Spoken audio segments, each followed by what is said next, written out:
Convicted felon Donald Trump is a liar. He lies. He wants you to think that he's big on combating crime, that he's big on law and order and supporting our law enforcement, and that he's big on taking care of the American people. But he lies. How do we know? Well, we see things like this lawsuit that's now been brought just a couple of days ago by the Attorney General of the state of New Jersey, Matthew Platkin, and several other Democratic attorneys general. Why? Because Donald Trump and his administration has now conditioned the receipt of funds that are supposed to be given to victims of crimes. He's conditioned the receipt of those funds on whether or not those states will take the knee and bend in opposition concerning his immigration policies. Failing to do so, they will not get those funds, even though Congress earmarked and allocated those funds for the victims in those states. It's outrageous, and yet that's what we say every single day here at the Katie Phang News Channel. I had the opportunity to sit down with New Jersey Attorney General Matthew Platkin to talk about this lawsuit, the importance of it, and to highlight the hypocrisy of what is going on. We also talk about one of my personal favorites, parking lot lawyer extraordinaire Alina Habba, and the fact that a federal judge has now ruled that she doesn't get to be validly the United States Attorney for New Jersey. But here is New Jersey Attorney General Matt Platkin. And we do have with us now at the Katie Phang News Channel, the New Jersey Attorney General Matthew Platkin. Attorney General Platkin, it's good to see you. Thanks so much for having me, Katie. Yeah, so let's start with your most recent lawsuit, because I have to say you've been particularly prolific. Your office has been in terms of pursuing justice. But this lawsuit for me hits close to home. It's a federal lawsuit that you and several other Democratic attorneys general have brought against the Department of Justice, Pamela Jo Bondi, the Office of Justice Programs. You brought it in district court in Rhode Island, and it focuses on VOCA, the Victims of Crime Act. Let our viewers know why this lawsuit is so important. Yeah, well, first of all, I'm genuinely kind of shocked that we've had to file this suit, because the Victims of Crime Act, as you know, Katie, was signed into law by Ronald Reagan 4 decades ago and followed a nationwide commission that essentially said we were failing victims and survivors of crime. These are people who've suffered unimaginable harms: sexual assault survivors, domestic violence victims, gun violence victims, children who have been sexually abused. On the list, the people that, frankly, I don't think anybody thought would ever be used as a political football. And for the 4-decade history of the Victims of Crime Act, which spends billions of dollars a year supporting those victims, getting them compensation for things like getting a domestic violence victim new housing, or when your family member's murdered, helping pay for a funeral, and helping them interact with the criminal justice system so those of us in law enforcement can seek justice on their behalf.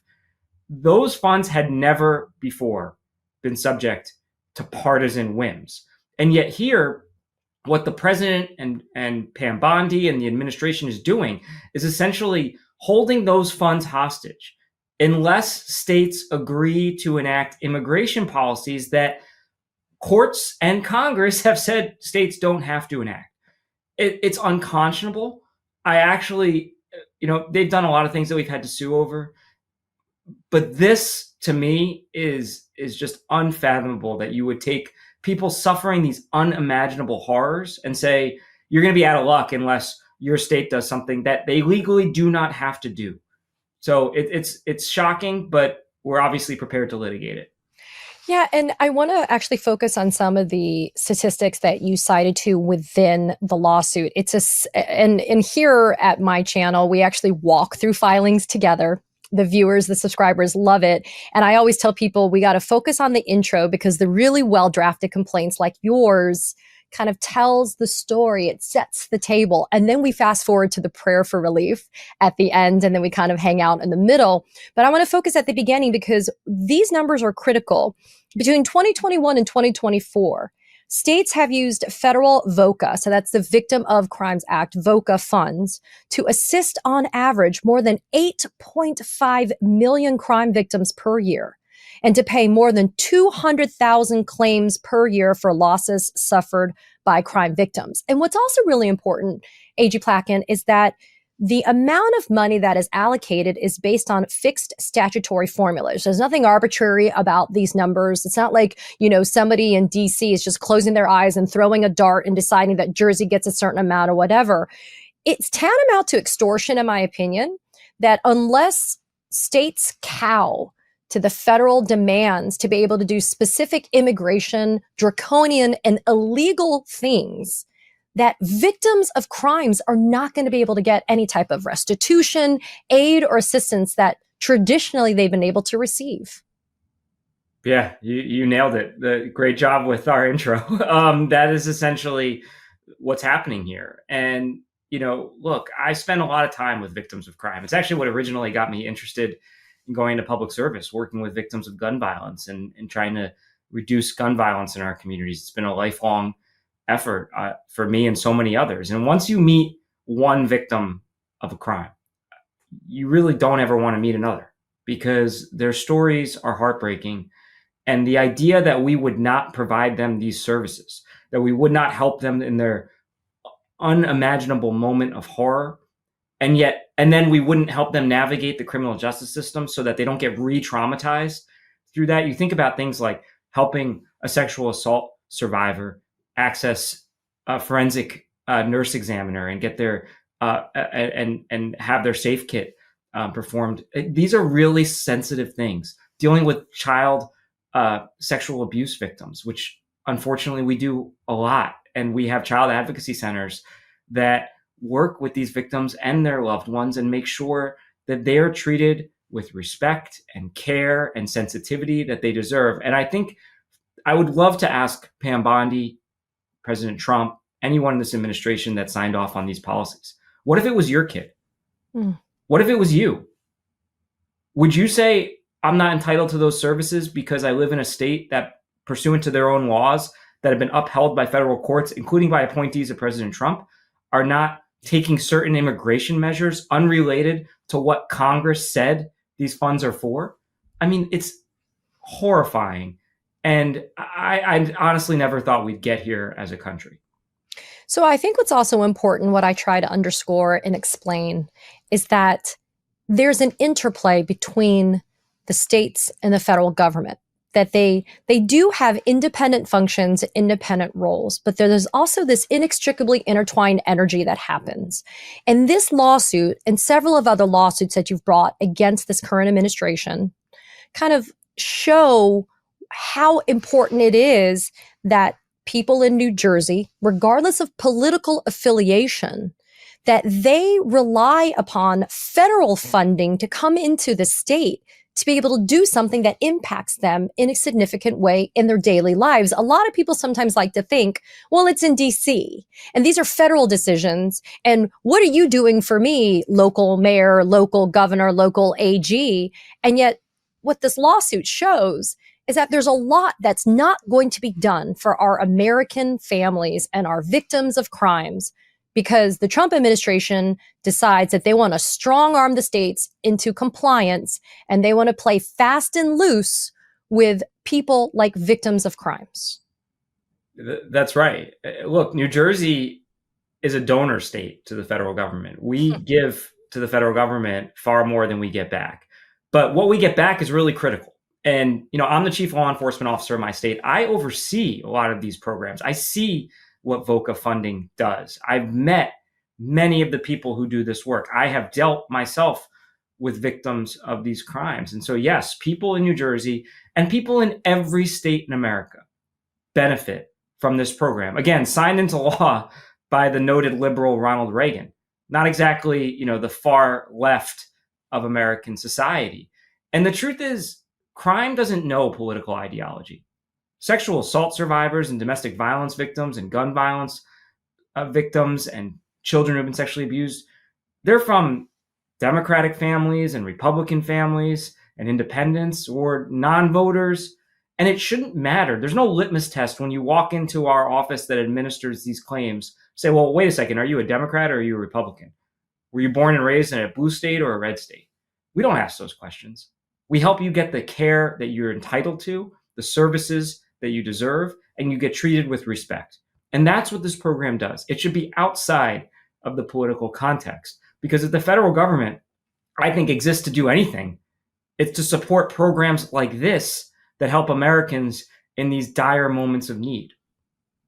You know, the glaring absurdity as well is we are watching in real time the federalization of DC and putting aside the nuanced legal issues that are specific to that particular location, DC versus maybe California, for example, and LA or some other cities in the United States. We see Donald Trump, a convicted felon himself, screaming at the rafters about crime data. And yet the through line that I am noting that you have also indicated, the common denominator that we're seeing here is one of the most anti-public safety administrations in history. Yes. Not only is it this playing fast and loose with federal funding under VOCA, but it's also things like the pardons for the January 6th insurrectionists. It's the payment of $4.9 million as a settlement for a wrongful death claim that was brought by the estate of Ashley Babbitt, who was a participant in January 6th. That type of anti-public safety, again, through line, just really just belies any claim by this administration that they're really the party of law and order, or that they're looking out for the people. Without question. I think this is the most anti-public safety administration certainly we've seen in my lifetime, maybe in American history. And just because you say you support quote unquote law and order doesn't mean you're actually supporting the safety of Americans on the ground. You know, I'll put my record and New Jersey's record up on public safety against anybody's. You know, Mississippi is sending National Guards troops to DC. Well, you're 6 times more likely to get shot and killed in Mississippi than you are in New Jersey. Maybe they should send those troops to their communities and try to help folks in their state. I'm tired of getting lectured by people who don't give a damn about the safety of our residents, that they're using men and women in law enforcement and in the military as political pawns. That's what's happening here. The DC charade is exactly that. It is a charade.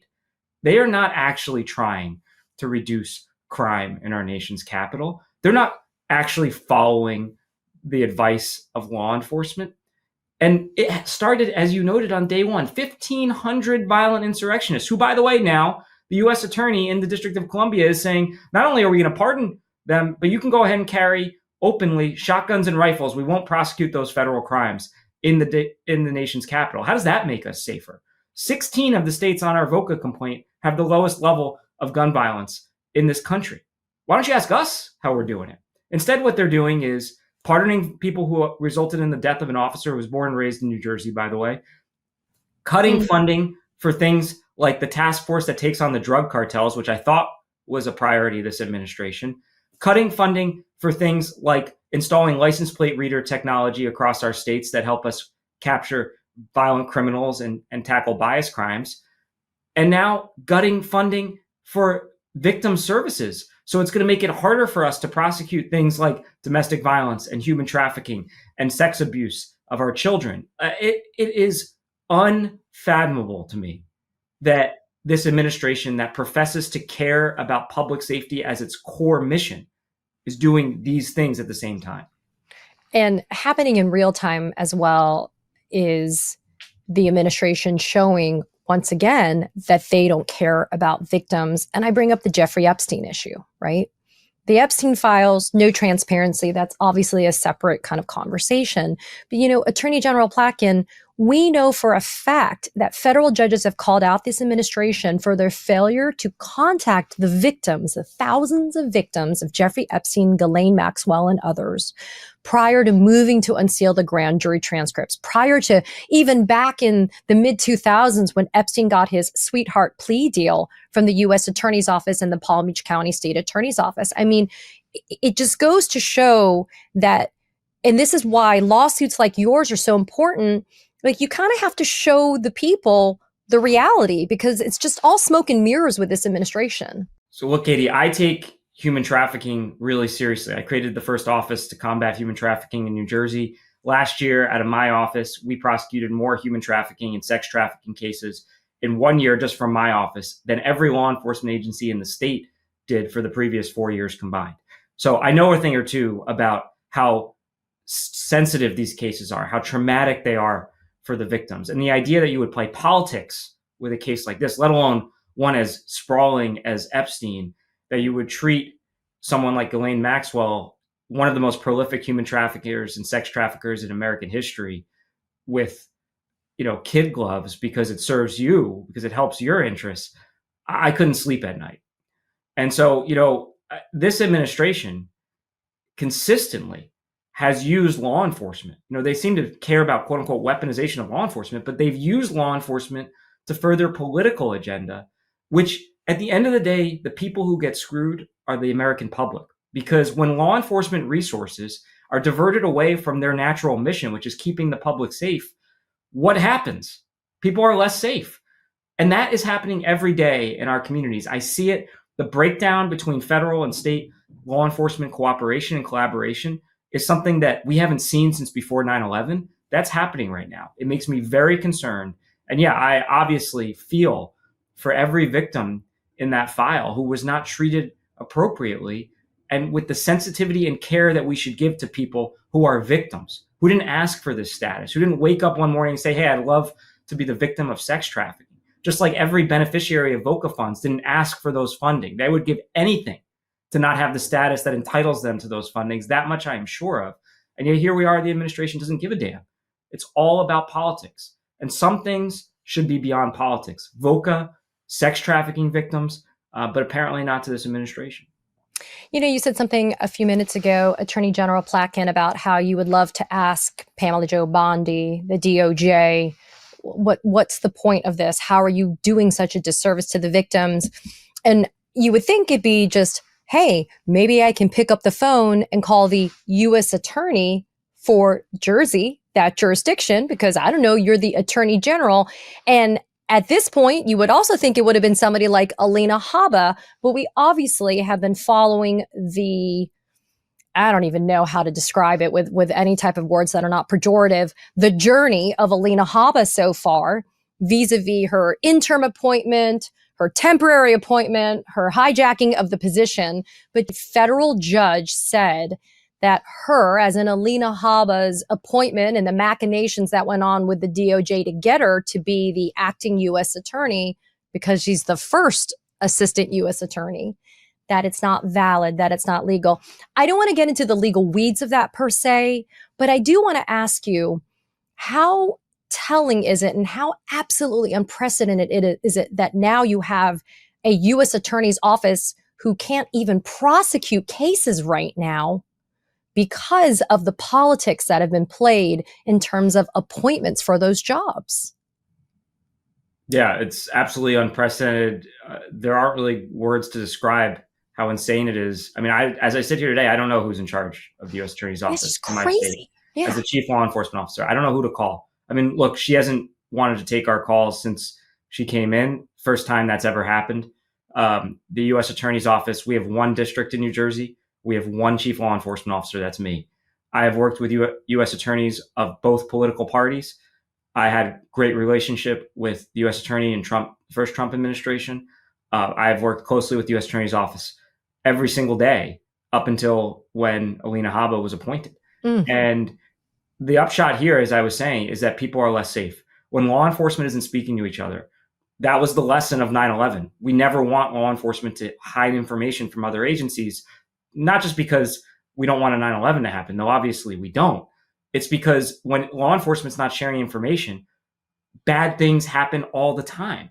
We don't catch things that we should catch. We're not sharing information that allows us to build the cases we build. We don't decide, well, actually, it makes more sense to prosecute a case in the federal system versus the state system because there's better law there. That's not happening right now. And the lesson of all of this, again, is that people are going to be hurt. You put political actors in charge of law enforcement agencies. You put Ed Martin in charge of serious prosecution efforts. At least they're supposed to be serious. I mean, he's made them a joke. It doesn't serve the public. And so I would, I said this when President Trump got elected. I said it when Pam Bondi was appointed. Just do some of the things that you did in the first Trump administration. We worked very well together. We combated violent crime. Not everything was bad. They're so far from even that. It's unfathomable to think that here we are, where I'm reading a 77-page opinion from a judge who, by the way, is a conservative and active member in the Federalist Society. This is Yeah. not like Ruth Bader Ginsburg. And so it is really concerning, the fact that I don't know who to call in the federal system to deal with crime in our state, because at the end of the day, people in my state are going to be less safe as a result. In the little time that I have left with you, I wanted to kind of take a little bit of a mini detour. There's something that you said previously back in January when you brought another lawsuit with fellow Democratic attorneys general against Trump, concerning his illegal, unlawful executive order vis-a-vis children that are born of immigrants here on U.S. soil, right? You said presidents are powerful, but he is not a king. He cannot rewrite the Constitution with a stroke of the pen. And that's kind of stuck with me, Matt, because it kind of applies to everything he's doing, right? I mean, if you ever thought that we'd have to go back to basic civics again, we have to. I think there's a lack of critical thinking skills. And the reason I kind of, go on this diatribe a little bit is because I also say a lot here and on social media and publicly that I think people need to be looking for ways to be actively engaged. And part of that can also mean running for office.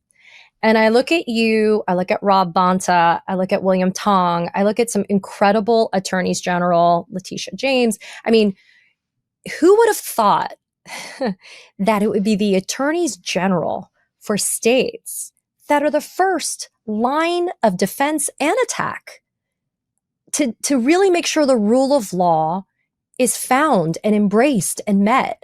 And so talk a little bit about why it's so important for people to be looking towards their state attorneys general, who they are, where are they coming from, what roles are they playing? Because I'm in Florida. I got an AG who was held in contempt by a federal judge for his failure to comply with a court order. I mean, these are the types of things that people are starting to pick up on. And that's why I say run for the office or just be a little bit more engaged locally so you understand kind of the day-to-day politics that impact your life.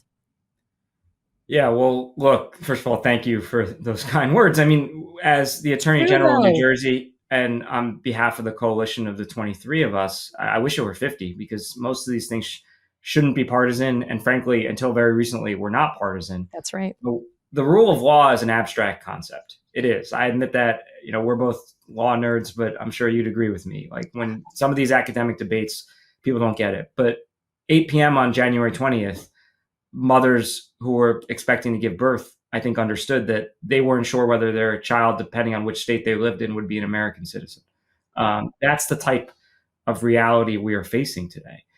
And so I am really proud of the fact that we have fought for these principles. And look, the principles we're fighting for, at the end of the day, the Constitution, our laws of this nation, are just things that we have said as a people we should care about. They're norms that we thought were so important that we're going to put down on paper in our nation's foundational document. And at the end of the day, it's going to be up to the American public to show we care enough about them. Because I do think you're right. The story of the first 7 months of this administration has been a president acting like a king, and the supposed checks on on that president, frankly, not being as strong as our founding fathers thought they would be. You have Congress. Our lawsuits a lot of times are asserting that the president ignored the proper role of Congress, the power of the purse.